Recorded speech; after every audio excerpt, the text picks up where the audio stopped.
Beberapa hari belakangan setelah kejadian hari Sabtu itu, tidak ada lagi diskusi yang betul-betul ganas soal Fufu Fafa. Bisa kita lihat dari tren di X, ya, apa yang ada di Instagram, itu tidak muncul. Begitu muncul satu peristiwa ini, tiba-tiba hampir dikatakan lenyap di ruang-ruang publik. Bismillah, assalamualaikum guys, jumpa lagi di channel Jurnal Terupdate.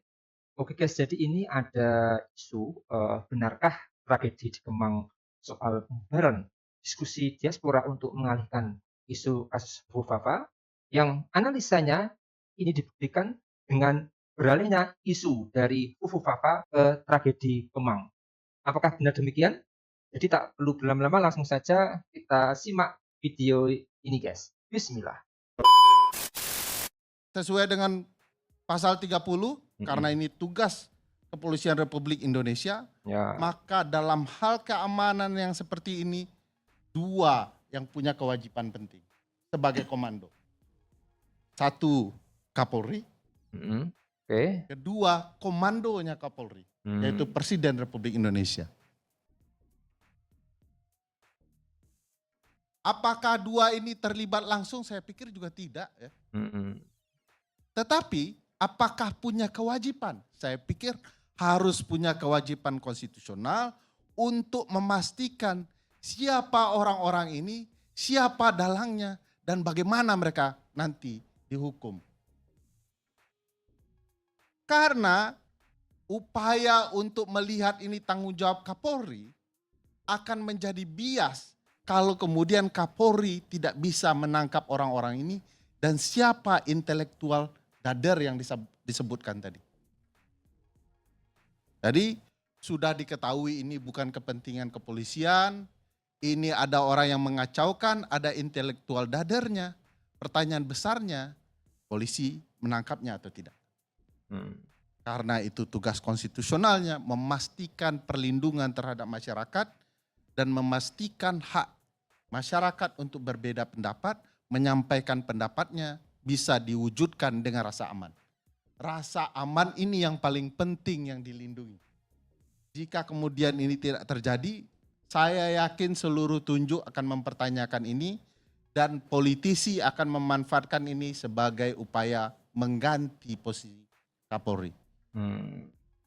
Karena ada alasan untuk menggoyang posisi ini. Oleh karena itu harus ada tanggung jawab dari pimpinan tertinggi untuk memastikan ini bisa diungkap. Karena kita sudah capek ya, kalau masyarakat yang kemudian bersuara, ada yang membubarkan, tidak ada upaya hukumnya. Ya. Beliau Pak Arianto tadi sudah menyampaikan bahwa ini kerap terjadi. Problematikanya kalau kemudian ada upaya-upaya tertentu yang dilakukan masyarakat, upaya pembubarannya cepat betul oleh pihak kepolisian. Ya, memang benar gitu guys. Tiba-tiba masyarakat mau masuk gedung wakilnya sendiri, lalu langsung kemudian terjadi tindakan-tindakan keras ya, dari pihak keamanan untuk memastikan keamanan gedung wakil rakyat. Tapi begitu ada orang masuk ke ruangan partisipasi masyarakat untuk berpendapat, tak ada satupun peristiwa. Malah terkesan harmonis, ini yang menyakitkan. Jangan salahkan publik berasumsi ya, apa yang ada di video itu seolah-olah polisi sedang membackingi sesuatu. Jangan salahkan karena video itu bicara. Oleh karena itu lakukanlah sesuatu terhadap pelaku ini. Dan yang paling menarik tentu saja teori yang ganas dari Bang Refli tadi, keren cadas itu. Soal ini adalah upaya untuk menutupi berbagai peristiwa politik yang terjadi. Ini peristiwa, asumsi dan segala macam yang sulit dihindari bahwa beberapa hari belakangan setelah kejadian hari Sabtu itu, tidak ada lagi diskusi yang betul-betul ganas soal Fufu Fafa. Saya tidak tahu kenapa. Bisa kita lihat dari tren di X, ya, apa yang ada di Instagram itu tidak muncul. Padahal ketika didiskusikan di ILC itu ganas sekali sebarannya. Berulang-ulang orang menceritakan perdebatan di sini. Tapi begitu muncul satu peristiwa ini, tiba-tiba hampir dikatakan lenyap di ruang-ruang publik. Bahkan YouTube Karen Cadas pun mulai berpindah isu. Setelah dia menyerang X-nya Pak Said Didu, kita baru sadar juga YouTube Karen Cadas sudah berpindah topik juga. Mungkin besok pagi baru Fufu Fafa lagi. Jadi ini penting juga bagi kita melihat, membangun kesadaran publik. Kadang-kadang upaya berjuang, berpendapat di tempat yang sangat penting dihalangi untuk upaya menutupi pendapat di tempat lain. Ya. Jadi mari kita semua berpendapat, pastikan pendapat kita itu tersuarakan semua di ruang-ruang sangat penting. ILC kalau bisa minggu depan kembali ke isu Fufu Fafa. Bagi problematikanya adalah kita memperjuangkan ILC kembali ke televisi agar pencerdasan ke publik yang meluas. Kalau ILC angkat Fufu Fafa lagi, bisa-bisa ditunda ke TV. Ini problematika. Tapi ini konsekuensi yang harus dipilih oleh ILC dan Bang Karni, bahwa apapun dalam upaya mencerdaskan publik akan menerima tantangannya, dan saya yakin ILC sudah siap dari dulu untuk memperjuangkan hal seperti ini. Tidak pun di televisi, ILC makin kuat bergema. Hanya saja mungkin penderitaannya jadi lebih panjang gitu ya. Nah, ini kesadaran bersama bagi kita, mudah-mudahan ini tidak berhenti sampai di sini Pak Arianto. Tadi harus tersampaikan ke Pak Kapolri bahwa ini ada tanggung jawab konstitusional, tanggung jawab perlindungan HAM yang sangat penting.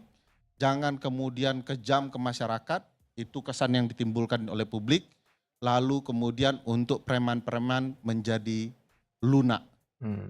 Kita tidak ingin kepolisian kita yang bertugas untuk mengayomi masyarakat dan melindungi masyarakat dikesankan untuk melindungi preman. Kita tidak mau.